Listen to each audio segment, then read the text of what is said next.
जो हम लोग का टॉपिक है वो है गिफ्ट। ठीक, गिफ्ट यानी हिब्बा। उसी में टर्म दिया हुआ है गिफ्ट को, हिब्बा। ठीक है, हिब्बा या गिफ्ट मतलब क्या होता है? गिफ्ट का जब हम लोग डेफिनेशन देखेंगे तो वो कहता है कि ट्रांसफर ऑफ ओनरशिप होना चाहिए किसी एक लिविंग पर्सन को, किसी एक वस्तु का, कोई प्रॉपर्टी का ओनरशिप का ट्रांसफर कर रहे हैं किसी एक जीवित व्यक्ति को। और ये जो ट्रांसफर है उसमें हम किसी प्रकार का कोई भी कंसिडरेशन अमाउंट नहीं ले रहे, किसी टाइप का कोई भी कंसिडरेशन नहीं है। ये जो है ये यूनिवर्सली डेफिनेशन है, मतलब गिफ्ट का हर जगह यही डेफिनेशन है कि किसी प्रॉपर्टी का ट्रांसफर किया जा रहा है, ओनरशिप का, और वो जो ट्रांसफर है किसी लिविंग व्यक्ति को होना चाहिए और उसके बदले में हम किसी टाइप का कंसिडरेशन ना लें। यही डेफिनेशन जो है वो मुस्लिम लॉ पे भी लागू होता है। हिदाया में, हिदाया क्या था? 10,000 सुन्नत जो लिखा हुआ था, हिदाया एक बुक था जिसको जॉन मिलेट इंग्लिश में ट्रांसलेट किए थे, हिदाया बुक को। ठीक है, 10,000 सुन्नत इसमें लिखा हुआ था मुस्लिम्स, ये प्रॉफेट मोहम्मद साहब का और उनके शुरू के 4 खलीफा का। तो इस बुक में कहता है कि जो ये है इसका डेफिनेशन बोलता है अनकंडीशनल ट्रांसफर ऑफ ओनरशिप, मतलब हम ओनरशिप ट्रांसफर कर रहे हैं बिना कोई कंडीशन लगाए। किस चीज का ओनरशिप ट्रांसफर कर रहे हैं? Of the existing property. जिस प्रॉपर्टी का ट्रांसफर कर रहे हैं वो एग्जिस्टेंस में हो, ये जरूरी है। ठीक है, और लास्ट कर रहा है विदाउट एनी कंसिडरेशन। ये हिदायत में बोला, हिदायत में 3 चीज बोला, unconditional transfer of property, of existing property और विदाउट एनी कंसिडरेशन। फेजी जो है आपके, ये भी पॉलिटिकल थिंकर है, FYZ फीजी। इन्होंने हिब्बा को बोलता है कि transfer of corpus of the property. ठीक है, प्रॉपर्टी के कॉर्पस का ट्रांसफर किया जा रहा है विदाउट एनी रिटर्न। ठीक है, तो यहाँ क्या हो रहा है कि प्रॉपर्टी का ट्रांसफर किया जा रहा है, कॉर्पस ऑफ द प्रॉपर्टी का ट्रांसफर किया जा रहा है विदाउट एनी रिटर्न। बात सब वही है, घुमा के कान पकड़ा जा रहा है। अब यहाँ पर ध्यान देखने वाला बात है कि जो ट्रांसफर ऑफ प्रॉपर्टी है वहां पर कंटीजेंट ट्रांसफर अलाउ है, और वहां जो ट्रांसफर होता है वो by the act of law होता है। यहाँ पर by the act of law नहीं होता है मुस्लिमों में, यहाँ पर by the act of parties होता है ट्रांसफर। और यहाँ पर कंटीजेंट गिफ्ट मतलब ऐसा कोई प्रॉपर्टी जो हमारे कब्जे में अभी नहीं है, हमारे पास एग्जिस्टिंग प्रॉपर्टी नहीं है, लेकिन हमको फ्यूचर में आशंका है कि वो प्रॉपर्टी हमको मिल जाए। तो ऐसे प्रॉपर्टी का जो ट्रांसफर है वो ट्रांसफर ऑफ प्रॉपर्टी एक्ट में तो अलाउ है, लेकिन यहाँ पर मुस्लिम लॉ में अलाउ नहीं है। ठीक है,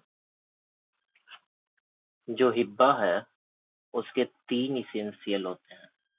पहला, कुछ पार्टी जो है वो कॉम्पिटेंट होने चाहिए। पहला इसेंशियल आता है कि कॉम्पिटेंट पार्टी होना चाहिए। दूसरा जो है वो है कि सब्जेक्ट मैटर क्या होगा, मतलब किस चीज को ट्रांसफर किया जाएगा। और लास्ट जो है वो है कुछ फॉर्मेलिटीज को निभाना होगा एक ट्रांसफर करने के लिए। ठीक है, तो एक एक करके देखते हैं कॉम्पिटेंसी क्या क्या होगा। पहला है कि एक डोनर होना चाहिए, जो प्रॉपर्टी दे रहा है उसको डोनर बोलेंगे, और जो प्रॉपर्टी रिसीव कर रहा है वो डोनी बोलेंगे। तो डोनर का कॉम्पिटेंसी अलग से देख लेंगे और डोनी का कॉम्पिटेंसी अलग से देख लेंगे। पहला चीज तो है कि जो भी प्रॉपर्टी ट्रांसफर किया जाएगा वो फ्री कंसेंट के साथ होना चाहिए, और जो डोनर हैं, जो दे रहे हैं प्रॉपर्टी, वो 18 साल के उम्र के से ज्यादा होने चाहिए, मतलब मेजर होने चाहिए, साउंड माइंड के होने चाहिए, ठीक, और वो मुस्लिम होने चाहिए, तभी वो मुस्लिम लॉ के अंदर एक वैलिड गिफ्ट दे सकते हैं। नॉन मुस्लिम है तो वो मुस्लिम लॉ के अंदर वैलिड गिफ्ट नहीं दे सकते हैं, उनको दूसरे एक्ट का सहारा लेना पड़ेगा, ठीक है। और लास्ट है कि हम ओनरशिप का ट्रांसफर कर रहे हैं, और इस इंटेंशन का ट्रांसफर कर रहे हैं कि हम उसको गिफ्ट करें। ये 4 क्वालिफिकेशन है जो डोनर के बारे में बताता है। डोनी के बारे में वो देखो, डोनर में क्या क्या बोला, पहले 18 साल, मेजर होना चाहिए, साउंड माइंड होना चाहिए, मुस्लिम होना चाहिए, और टाइटल ऑफ ओनरशिप ट्रांसफर करना चाहिए विथ इंटेंट टू गिफ्ट। चौथा नंबर है title of ownership over the property, वो ऊपर बोले थे। फ्री कंसेंट, 18 साल, साउंड माइंड, और मुस्लिम, और पांचवा जो है वो कहता है कि जिस प्रॉपर्टी को उनको ट्रांसफर करना है वो प्रॉपर्टी का ऑनर उसी व्यक्ति को होना चाहिए, खुद ऑनर है तभी नहीं ट्रांसफर करेगा, ठीक है। जिस प्रॉपर्टी को ट्रांसफर कर रहे हैं उस प्रॉपर्टी का वो ऑनर होना चाहिए, टाइटल ऑफ ओनरशिप उसके बाद चाहिए। ये 5 मान सकते हैं हम लोग कि डोनर का है, जो गिफ्ट दे रहा है उसका। जो डोनी है उसके लिए सिर्फ और सिर्फ एक ही कॉम्पिटेंसी है कि वो जो है किसी लॉ से, ठीक है, बाहर नहीं होना चाहिए। मतलब वो ऐसा समझो कि वो जो आदमी को गिफ्ट हम दे रहे हैं ना, वो आदमी एग्जिस्टेंस में होना चाहिए, मरा हुआ व्यक्ति को नहीं कर सकते हम गिफ्ट, ठीक है। व्यक्ति जो है वो एग्जिस्टेंस में, पागल है, नाबालिग है, कुछ है, हम उसको गिफ्ट कर सकते हैं, वो गिफ्ट एक्सेप्ट कर सकते हैं, ठीक है। अब देखिए, जो गर्भ में बच्चे होते हैं, चाइल्ड इन द वोम, वो जो बाय लॉ है उसको जुरिस्टिक पर्सन माना जाता है, ठीक, कि जो चाइल्ड है गर्भ में वो एक तरह का जुरिस्टिक पर्सन है। आपका जो टीपी एक्ट है वहां पर वैसे बच्चे को अलाउ करता है कि गिफ्ट उसको किया जा सकता है। मुस्लिम लॉ में भी अलाउ करता है। कहाँ है टीपी में? अनबॉर्न, ठीक है। तो अनबॉर्न पर्सन को गिफ्ट टीपी में अलाउ कर रहा है और यहाँ पर भी कर रहा है, लेकिन यहाँ पर एक शर्त के साथ कर रहा है कि जिस दिन से हमने गिफ्ट किया है उस अनबॉर्न चिल्ड्रन को, वो 6 महीना के भीतर उसको जिंदा पैदा ले लेना, ठीक। 6 महीना, गिफ्ट जिस दिन किया है वो गर्भ में है, वोम में है मदर के, 6 महीना के बाद अंदर उसको जिंदा पैदा लेना होगा। एक नन मुस्लिम को गिफ्ट जो है वो अलाउ कर रहा है, कोई नन मुस्लिम, एक मुस्लिम एक नन मुस्लिम को गिफ्ट दे सकता है, ठीक है। लेकिन हम जब मदर वाला बोलते हैं कि एक गर्भ में बच्चा है और उसको हम लोग गिफ्ट कर सकता है, एक मुस्लिम गिफ्ट कर सकता है, शर्त वही है कि 6 महीना के भीतर जो है वो जिंदा पैदा ले ले। लेकिन अगर कोई बच्चा जो है वो गर्भ में भी नहीं है तो वैसे बच्चे को गिफ्ट नहीं किया जा सकता है, और वो ऐसा गिफ्ट जो होता है वो वाइड एब इनिशियो माना जाता है, ठीक। अनसाउंड माइंड का है, पागल है, ये सबको तो गिफ्ट किया जा सकता है। अगर कोई अनसाउंड माइंड का है या माइनर है तो खुद तो गिफ्ट नहीं ले सकता, उसके बिहाफ में उसके गार्जियन जो होंगे वही उसका गिफ्ट लेंगे। अब गार्जियन कौन है इस गिफ्ट लेने के पर्पस के लिए? तो सबसे पहले आते हैं फादर, फिर फादर के एक्सिक्यूटर, फिर पैटर्नल ग्रैंडफादर यानी दादा और उनके एग्जीक्यूटर। ठीक है, यहाँ पर जो है गार्जियन अलग थे और यहाँ पर जो गिफ्ट लेने के लिए गार्जियन है उनसे कंफ्यूज मत करना, हालांकि फर्स्ट सीक्वेंस वही है। ठीक, मदर जो है वो गिफ्ट नहीं एक्सेप्ट कर सकती है। महबूब साहब केस एक, Mahboob Mahboob sahab versus Syed SYED Syed Ismail ISMAIL Ismail. ठीक है, ये 1995 का केस है। इसी केस में हेल्ड किया गया कि मदर, सुप्रीम कोर्ट के द्वारा ये हेल्ड किया गया है महबूब साहेब वर्सेस सैयद इस्लाम के केस में 1995 कि मदर को कोई राइट नहीं है कि वो माइनर के बिहाफ में गिफ्ट को एक्सेप्ट कर सके। ठीक है, तो गिफ्ट किसको मिलेगा और डोनर डोनी का क्वालिफिकेशन समझ में आ गया, जो एक्सेप्ट कर रहा है और जो दे रहा है उसका क्वालिफिकेशन। दूसरा है कि क्या सब्जेक्ट मैटर होगा, मतलब किस चीज का, जो सब्जेक्ट मैटर है गिफ्ट का, किस चीज को हम दे सकते हैं गिफ्ट में, कोई क्वालिफिकेशन नहीं है। जो भी डोनर ओन करता है, जिस भी चीज का उसके पास टाइटल है, उस चीज को वो गिफ्ट में दे सकता है। लेकिन बस वही ध्यान देना है कि section 6 of transfer of property में 10 ऐसी चीजें बताया है जिसका ट्रांसफर नहीं किया जा सकता। तो मुस्लिम लॉ में भी उन 10 चीज का ट्रांसफर नहीं किया जा सकता है। ठीक है, फ्यूचर प्रॉपर्टी का गिफ्ट, मतलब इस आशंका के साथ कि ये प्रॉपर्टी हमको कभी मिल जाएगा, इस आशंका के साथ हम लोग कोई गिफ्ट नहीं कर सकते हैं। ठीक,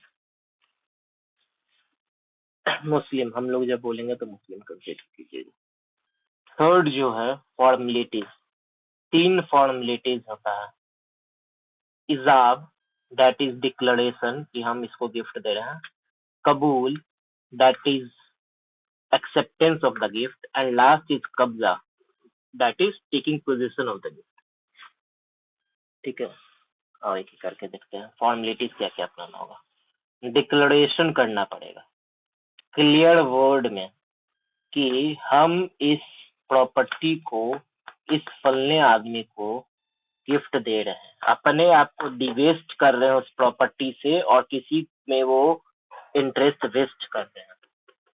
ठीक है, अपना अधिकार छोड़ रहे हैं और किसी का अधिकार बना रहे हैं। ये ओरल भी हो सकता है, डॉक्यूमेंटेड भी हो सकता है। जब ओरल फॉर्म में करेंगे तो बोलकर कर देंगे, रिटन फॉर्म में करेंगे तो जिस डॉक्यूमेंट जो तैयार होगा उसको हिब्बा नामा बोला जाता है। हिब्बा कर रहे हैं तो इसको हिब्बा नामा बोलेंगे, हिब्बा नामा। ठीक है, रिटन फॉर्म में हिब्बा नामा बोल रहे हैं। लेकिन हम ओरल कर रहे हैं या रिटन कर रहे हैं, मुस्लिम लॉ में जरूरी नहीं है कि उसको हम अटेस्टेशन कराएं या रजिस्टर कराएं। Section 123 of transfer of property है, वो कहता है फॉर्मेलिटीज ऑफ गिफ्ट के बारे में कि कोई भी आप इमूवेबल प्रॉपर्टी का ट्रांसफर कर रहे हैं और उसका वैल्यूएशन जो है वो 100 रुपया से ज्यादा है, तो उसका अटेस्टेशन और रजिस्ट्रेशन होना जरूरी है। मुस्लिम लॉ पे सेक्शन 123 लागू नहीं होता है। तो मुस्लिम लोग जो है वो किसी भी प्रॉपर्टी का बोल कर या लिख कर बिना रजिस्ट्रेशन और बिना अटेस्टेशन के गिफ्ट कर सकते हैं। ठीक है, तो ये था डिक्लेरेशन के बारे में कि ऐसे डिक्लेयर करेंगे। एक्सेप्टेंस जो है वो खुद वो व्यक्ति करेगा जिसको गिफ्ट किया जा रहा है, या फिर उसके बिहाफ में अगर वो माइनर और इनसिन है तो गार्जियन करेंगे। ठीक है, एक्सेप्टेंस के बिना गिफ्ट जो है वो नहीं माना जाएगा। हम भी, मतलब मिस्टर एक्स जो मुस्लिम है उसने किसी को गिफ्ट दिया और सामने वाले पार्टी ने एक्सेप्ट ही नहीं किया तो वो गिफ्ट नहीं कहलाएगा। एक्सेप्टेंस होना जरूरी है। और लास्ट जो है वो पोजेशन का कब्जा देना होना जरूरी होता है। ठीक है, पोजेशन का डिलीवरी होना बहुत जरूरी है। जो कब्जा है, पोजेशन है, वो हम लोग दो तरीका से दे सकते हैं, या तो एक्चुअल पोजीशन देते हैं, ठीक, या फिर उसको कंस्ट्रक्टिव पोजीशन देते हैं। फॉर एग्जाम्पल एक्चुअल पोजीशन कब देंगे? हम घर में रह रहे हैं, घर का खाली कर दिए और कहीं आप से रहे तो घर हो गया, उसको डिस्कनेक्ट नाम देते हैं, तो ये एक्चुअल पोजीशन हो गया। और कंस्ट्रक्टिव पोजीशन क्या हुआ? वो 4 तल्ला मकान है, चौथा तल्ला का हम उसको चाबी उबी दे दिए हैं और कह दिए कि जाओ तुम्हारा घर हो गया। ठीक है, तो एक तरह का कंस्ट्रक्टिव पोजीशन हो गया। कंस्ट्रक्टिव पोजीशन और एक्चुअल पोजीशन दोनों किया जा सकता है। ठीक है, कैसे पता चलेगा कि पोजीशन का ट्रांसफर हुआ है या नहीं हुआ? इसके लिए एक सिंपल सा टेस्ट बोला गया कि आप उस प्रॉपर्टी को देखें कि उस प्रॉपर्टी का बेनिफिट आखिर कौन उठा रहा है। जो बेनिफिट उठा रहा है उसी को हम मानेंगे कि उसके कब्जे में प्रॉपर्टी है। जो भी व्यक्ति वो प्रॉपर्टी का बेनिफिट उठा रहा है उसके कब्जा में वो प्रॉपर्टी माना चाहिए। मुस्लिम लॉ में एंजॉयमेंट के लिए, एंजॉयमेंट इन सेंस की चलो 4 महीना अपना प्रॉपर्टी रख लो, तो इस टाइप का कोई एंजॉयमेंट के लिए गिफ्ट नहीं किया जा सकता। ठीक है, गिफ्ट करना है तो होल एंड सोल ओनरशिप का कीजिए और एंजॉयमेंट के लिए नहीं कीजिए। ठीक है, एक सर्टेन पीरियड के लिए नहीं कीजिए, कर रहे हैं तो पूरे हरदम के लिए कीजिए, कोई कंडीशन कुछ नहीं लगा सकते हैं। ठीक है, इतना बात समझ में आया?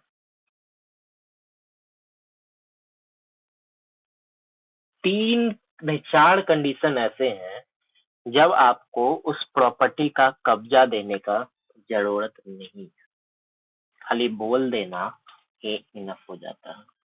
पहला कंडीशन ये है कि दोनों साथ में रहा और डोनर और डोनी जो है वो साथ में रहता हो। अब साथ में रह रहा है तो उसको कोई जरूरत नहीं, हम भी रह रहे हैं इस रूम में, आप भी रह रहे हैं और रूम मेरा है, हम कहें आपको गिफ्ट दे दिए ये रूम, साथ में रह रहे हैं तो उसमें कब्जा कैसे दिया जाएगा? तो उस पहला कंडीशन ये है कि जब डोनर और डोनी दोनों लिविंग ज्वाइंटली रह रहे हैं, टुगेदर रह रहे हैं, तो वैसे में पोजीशन कब्जा देना जरूरी नहीं। दूसरा कि डोनर और डोनी जो वो हस्बैंड वाइफ है, वाइफ अपने हस्बैंड को गिफ्ट कर रही है या हस्बैंड अपने वाइफ को कर रहा है। तो इसमें एक केस है, इस केस में हेल्ड किया गया AMIHA अमीहा बीबी वर्सेस खतीजा खातीजा बीदी, बीदी है BIDI बीदी, ये 1864 का केस है।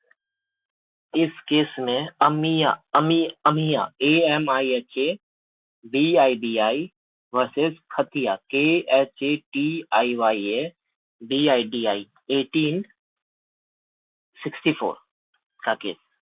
इस केस में यही हेल्ड किया गया कि हस्बैंड वाइफ हैं तो वो लोग अपना मैट्रिमोनियल ऑब्लिगेशन साथ में निभा रहे हैं, उनको कोई जरूरत नहीं है एक दूसरे को कब्जा देने का, हम खाली बोल देना ही मान लेंगे कि वो गिफ्ट हो गया वैलिड।